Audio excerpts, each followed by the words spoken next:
Just first of all, really want to say what a pleasure it is to be here today. And my thanks to John and Paul and Deirdre for the invitation. Good to see some familiar faces in the audience and new faces as well. I think when it comes to anniversaries such as this, anniversaries are not just celebrations, they're an occasion for us to remember the past and also to think about the future and what comes next. 1999, the year the wheel was formed, was a very significant year for our community and for the voluntary sector as well. Like-minded people from all around the country met with a vision of how to channel their collective energy for the greater good, and we all know the results. With the wheel, you established yourselves as a one-stop shop for anything to do with charities and the non-profit sector. But more importantly than that, the wheel was itself a bold statement about the value that we place as a society on volunteering, on our community, on helping others. And it epitomizes the importance of being active citizens in our daily lives. And that's very much what all of you and all of your organizations epitomize, that idea of active citizenship and civic engagement. As was mentioned earlier, the elections tomorrow remind me not just of what I was doing 20 years ago when I was 20 years old, but also this time 20 years ago, running in my first election for Fingal County Council. I lost badly. I got 380 first preferences, eliminated on the fifth count, the third worst performance of any Fine Gael candidate in that particular election. But sometimes I think you actually learn much more from your defeats than you do from your victories. And I learned a lot from that experience, how to run a campaign, how to hone a message, and more importantly, how not to give up. And for me, at that time, active citizenship was about getting involved in local politics and trying to make a difference for my community. 5 years later, I ran again, at that time headed the poll. But I was glad, and I'm always glad, that I ran that first time 20 years ago because of what I learned from that experience. There's no shame in failing, so long as you fail forward and you learn something from it that can allow you to triumph another day. And I'm still very much motivated by my belief in public service and the desire to make things better. A belief that change is possible and that the arc of history moves towards progress and greater things. We'll never be able to solve all of our problems, but we can always make incremental progress, and after that, make some more.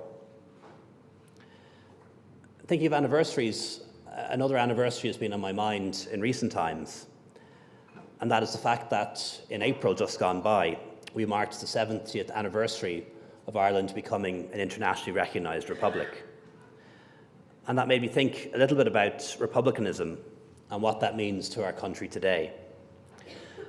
It means different things in different parts of the world, but often in Ireland it's had negative connotations associated with violence, the Irish Republican Army, anti-Britishness, even a particular party in the United States.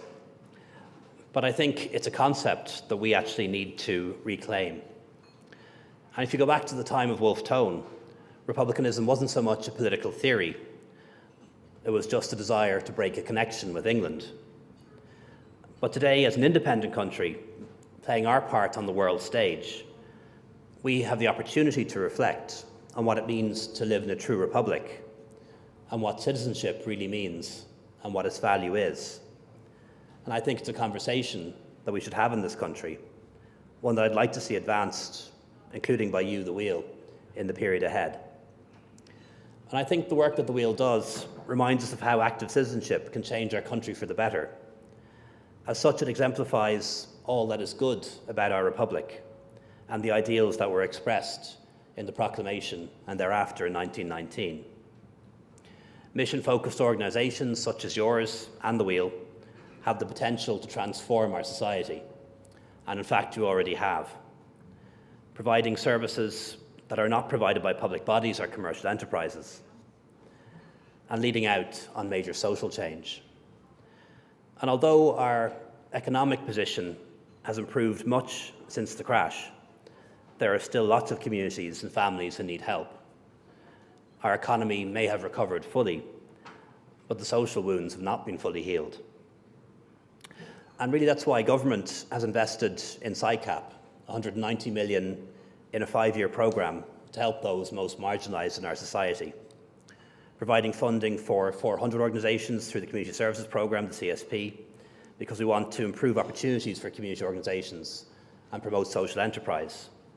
We want to empower people to provide local employment, facilities and services in local communities where they otherwise would struggle to exist or not exist at all. And we're also determined to help build a sustainable model of philanthropy in Ireland, and the VAT rebate is just one small part of that. Philanthropy in Ireland actually doesn't have a very good history, but I think there's huge potential there. To me, it's a form of patriotism and should be recognised as such. Today we have more models of philanthropy available, more information on the various causes and charities in need of assistance, and more transparency around the impact of the work being done than was ever the case before. Through our LCDCs, we want to develop, coordinate and implement a coherent and integrated approach to local and community development. And the ongoing review of these committees, which I hope you'll input into, will further strengthen local and community development.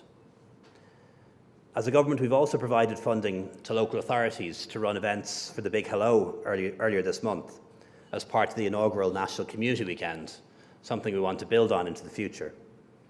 You'll know that about 800 events were held across the country, and the ideas for these events came from communities themselves. For me, it was further proof that the spirit of helping others and sharing community values flourishes in our country. It's something almost innate in the Irish psyche. It highlights the values of communities and also celebrates the role of volunteers in those communities. A vital part of our national identity has always been volunteering, whether it's just helping people out or grander schemes like Mehel. And we need to appreciate the massive contribution that volunteering therefore brings to Irish society. Whether it's sports clubs, community centres, and all the other connections that can keep our communities alive and vibrant, they depend on thousands of volunteers every week. And of course, it comes at a time when it's hard to find volunteers, either because they're busy with employment opportunities, busy with their families, or sometimes put off with the additional regulation that exists around volunteerism, whether it's Garda vetting or child protection, all things that are necessary but have had an effect in getting people to come forward as volunteers. But I honestly believe and genuinely believe that volunteering is something that we need to value more so than ever. It's at the centre of our plans to build a society in which nobody feels left out, which has the family at its centre. And the contribution of charities to our history is well known and has an important future. At the moment, there are over 10,000 registered charities in Ireland, and our work in establishing and developing the charities regulator will help provide a legislative framework to provide transparency and restore the sense of integrity and confidence in the sector among the public, which has been damaged by some recent events. I think also when we think about community and volunteerism, we also need to think about our role as global citizens. It's not just about looking after our own. It's about having a wider world vision too. And one of the most rewarding experiences that I've had is spending some time with VSO Ireland volunteering in Mongolia back in 2008, spending a few weeks there working on a health project. It was hard work, it was challenging, but it did open my eyes to how small actions can have profound and lasting consequences for those whom we tried to help. And my visit earlier this year to Africa, where I visited Ireland Aid projects in Ethiopia and our Defence Forces mission in Mali, really helped change my perspective on the world, because there is so much more that we can do, even as a small country, to promote democracy and freedom, to bring about security, and greater economic opportunity in other parts of the world. And for that reason, our overseas development assistance budget, which had been reduced during the crisis, is now being increased again by about 100 million this year, exceeding 800 million. And by 2030, we intend to invest 0.7% of our gross national income in international development, being one of the first countries in the world, or being one of only a handful of countries in the world to do so. And just this week, for example, Cabinet decided to renew our peacekeeping mission in South Lebanon. So we are facing up to our responsibilities as global citizens, and we're acting as Republicans and active citizens on the world stage. To me, the wheel represents all that is good about that civic space and civic republicanism today. And 20 years on, your work is helping to build a thriving community and voluntary sector in Ireland, one that has fairness, opportunity, and justice as its guiding values. So if republicanism is no longer defined by our relationship with our nearest neighbour, for me it should be more about a modern, active citizenship, our relationship with our communities, with Europe and the wider world, about a spirit of public service, a sense of community and obligations to others, epitomised by a desire to help your fellow man or fellow woman through volunteering, community action and social enterprise. So finally, with that in mind, I really want to pay tribute to the Wheel, to all of the organisations that you work for all that you've achieved in the last 20 years, for all that you will achieve in the next 20. So congratulations and thank you very much.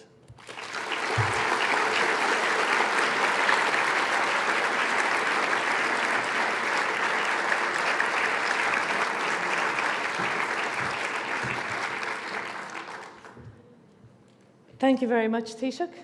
I really appreciate those words that I think were very well put in the context of the 70th anniversary of our country as a republic. So, and for coming here today and for marking this occasion with some, I think, very well thought through words about the role of our sector and the place that we play in Irish society in building trust, in building community, in being part of what makes living in Ireland not potentially perfect, but a very, very good place to live and a very good society and not just an economy. So I think a very much welcome for those words, and particularly in the context of the fact that sometimes it can be hard to understand the complexity of this sector that is represented by such a diverse set of organisations, from large national service delivery organisations through to the glue in communities, the Meals on Wheels that keeps us all together, right through to the 500,000 volunteers, right through to the economic powerhouse of a workforce of almost 190,000 employees that offers much more than just, public service delivery, that offers a voice to communities and indeed doubles the investment or the money that comes in from the Exchequer through fundraising, through earned income, through a range of other income. So I think placing that in context, I think, is really, really welcome. And linking this in with some of the discussions that we had earlier today, and I want to express the appreciation really to the government approach to implementing what Paul mentioned was our call that was articulated in the programme for government for an overarching strategy that would look at the relationship between the sector and the state and would have a vision and a narrative where how, active citizenship can be put into the heart of, what you call civic republicanism. And I welcome the fact that the implementation of that promise in the programme for government through the Department of Rural and Community Development and 3 strategies on volunteering, social enterprise and the local and community development and voluntary sector is in play, yes, at departmental level. And indeed, that the report, the independent review group report, commissioned and recently published by the Department of Health, has a whole series of recommendations to play at that level. And of course, they will play out as departmental level. But what it offers, I think, and in the context of your words, it offers, a once-in-a-generation opportunity to place community engagement, to place those values that you spoke about, solidarity, caring for the other, volunteerism, looking out for each other and working together for the common good in the service of the public. I think that we do have, now that we have those things playing out at departmental level, an opportunity for the government as a whole to create, I guess, a roadmap for how that community engagement and how that sector, our sector, which is the engine, I guess, in a lot of ways of active citizenship, can be supported in the implementation of those policies. And I know that you are not, the various departments are playing that out, but that you are at all times a keen supporter of policy development and delivery, because I think there are still an ever, I guess, a more acute and urgent set of issues that we need the grand vision, the plan, the implementation of these policies and strategies to address.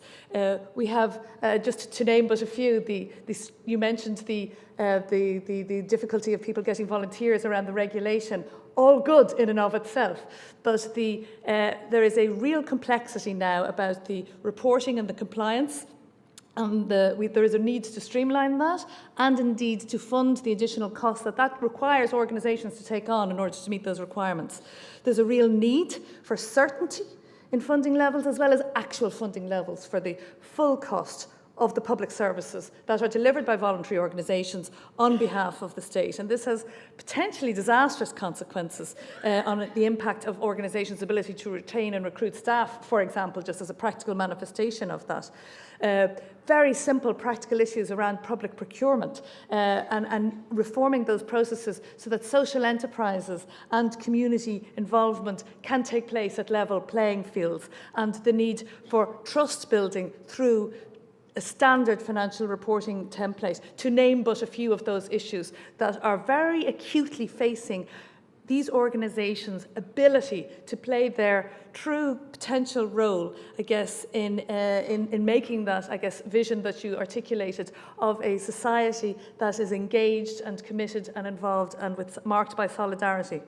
So thank you for ensuring that these policies are in train and that have been given the priority that they deserve and that we require. It's interesting that when we look back, and you made mention of where you were in previous years, on this day, on our conference day last year, our summit last year, was the day of the voting for the repeal the 8th referendum. So it wasn't quite the date, but it was May 26th. When you commented on the yes vote, you said, "What we see is the culmination of a quiet revolution that has been taking place in Ireland for the past couple of decades." And that statement was a recognition of the hard work and long hours involved to bring about any major change in policy and social change itself. And you noted that role that the sector has in leading out on social change. I think it's noteworthy here today at a gathering of, I think, counting the number of chairs, 450 people from civil society organisations, was that the outstanding example, that referendum, and indeed the one 3 years before, were outstanding examples of where civil society played a hugely important role in terms of organising, communicating with the public, and doing it from a really important standpoint of independence, but really crucially doing it in partnership with an equally interested set of advocates in the political system and the statutory system. And it was the distinct roles of each sector, respectful of the unique and independent role of the other, that created a most unique and most successful momentum that delivered the outcomes. And that partnership of distinct, separate sectors, each making their own positive contribution to that public benefit, our sector right now wants to and needs to see that kind of partnership across a whole of government and a whole of department approach. Quite simply, if the sector is to continue to be and exemplify the best that community life can be, we need a new type of relationship with the state, one that is based on partnership of independent and distinctive equals, each with a unique and important role to play, but to create solutions for the societal changes and challenges that we collectively face. So, as a couple of people before me at this podium have noted, we're 20 years old today as an organisation. And with the membership of over 1,600 organisations, the journey over the last 2 decades has also been very hard work and long hours. It's an important anniversary for members in the wider sector too, because you have kept the wheel alive and thriving. And these years represent the bedding down of a vital voice, champion and resource for the development and shared interests of the sector. We kicked off the start of our 20th year in January this year with a long-awaited ambition of ours to open free membership for the wheel forever for the smaller organisations of turnover of less than 25,000. So we were really proud to be able to do that. And the way we were able to do that was the power of numbers and the solidarity of the member numbers that marks both the sector's ambitions and solidarity and inclusion as well as the wheel's work. I'd like to acknowledge and thank the work of all the board members here, and I'm conscious that I'm in the presence of the 2 sisters of our founder, Dr. Mary Redmond, and I want to thank them for coming and to acknowledge the vision that Mary had in those early days and those initial sector leaders that gathered around her. We saw Bernadette on the tape, and I know somewhere Sean Healy is in the audience, and there's too many to actually name, so we shouldn't have started. And I do know that they did say to me in those early days, Deirdre, it's got a snowball's chance in hell of succeeding, but give it a lash anyway. So there you go. I'm obviously a little bit determined, not unlike yourself, in terms of making sure that success comes for the others and the members that we represent and support. So in closing, I want to say that there is a huge passion and energy and commitment here today and here always when you have a group of voluntary sector people coming together. Our sector is a caring, thriving community of organisations, groups, clubs, associations, charities and people. Yes, we face challenges, but we will never give up trying to make a positive difference because that is our DNA, that is what we do. Our contribution is literally enormous and it is priceless. It's quite seriously, a price cannot be put on it. And it is the spirit of community that makes Ireland a great place to live. It's been a real privilege for us in the wheel to support and serve our members in the wider sector and to play our part in amplifying their voice in the national dialogue. In the next 20 years, we will see the sector take its full and rightful place, front and centre in tomorrow's Ireland. And we'll be working with our partners, with our members across the sector and with government to make that ambition a reality. So I'd like to thank you, and as a gesture of our thanks, I'd like to present you with a gift made by one of our members. Gift of Hands is a community organisation and social enterprise based in the small village of Mulranny, County Mayo. My colleague Sinead is walking slowly towards us as I speak. As she hands you, you don't have to carry it for very long, Taoiseach, it's all right. The members make items from recycled items. Basically, they're discarded textiles and remnants from the local woolen mills. And with these scraps, they sew, they weave, they quilt, and they felt and construct items that many outlets across the country sell. And with the sales and the money from those sales, they invest that and distribute that across the community and voluntary organisations. Volunteer Tourist Office, the local Men's Shed, an environmental group, this local schools programme, and the Old Irish Goat Society, which is very importantly working to save Ireland's indigenous, almost extinct goat breed. So thank you, in closing, for your presence here today. It means a lot to our members to be here, so thank you very much. I know you have to leave, so I would just like to ask for an expression of appreciation for the future.